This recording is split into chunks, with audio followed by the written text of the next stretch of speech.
If you're anything like me, the past couple of months, your mail might have looked like this. All these different colleges and universities bombarding you, telling you this is the place you need to be. And if you're also anything like me, your course load might have looked like this. And you're thinking, I don't have time to worry about that stuff. I have time to worry about this. Just take a second and think, how many percentiles of people do you think drop out their first year of college? Just take a second.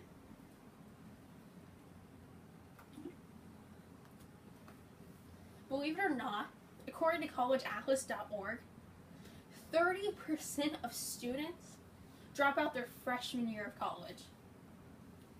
And those doing a 4-year program, about 70% don't graduate. Don't panic though, just become informed.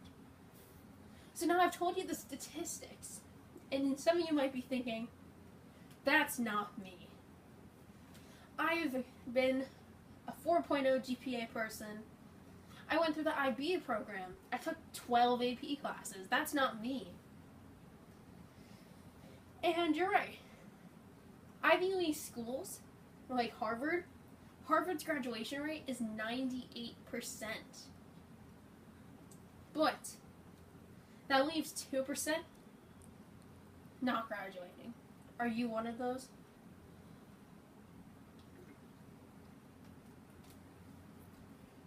Current Harvard junior, Gabrielle Thorne, writes an article called 5 Tips How to Transition from High School to College. And her 5 tips are: ask for help. Don't be afraid to fail. Explore new things. Do what you like. And take time for yourself. Don't get so caught up in what you need for your resume or to get into your doctorate program or your master's program that you forget what you need to do for yourself. You spent the last 4 years doing things for people. It's time to focus on you a little bit. High school success doesn't automatically apply to college. What does that mean to you?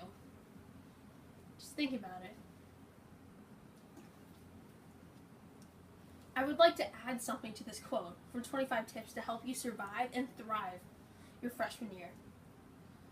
High school failure also doesn't automatically mean college failure. Maybe you didn't have a 4.0. Maybe you had like a 1.2. Maybe you're just going to community college for those 4 years. And there's nothing wrong with that. You can thrive in this environment. In this article, one of the best tips she gives is get to know your roommate. I'd like to go a step farther. Get to know the people you're going to be around.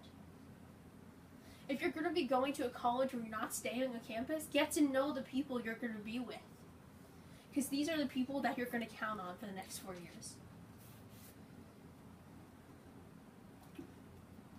The most important tip this article gives is go to class.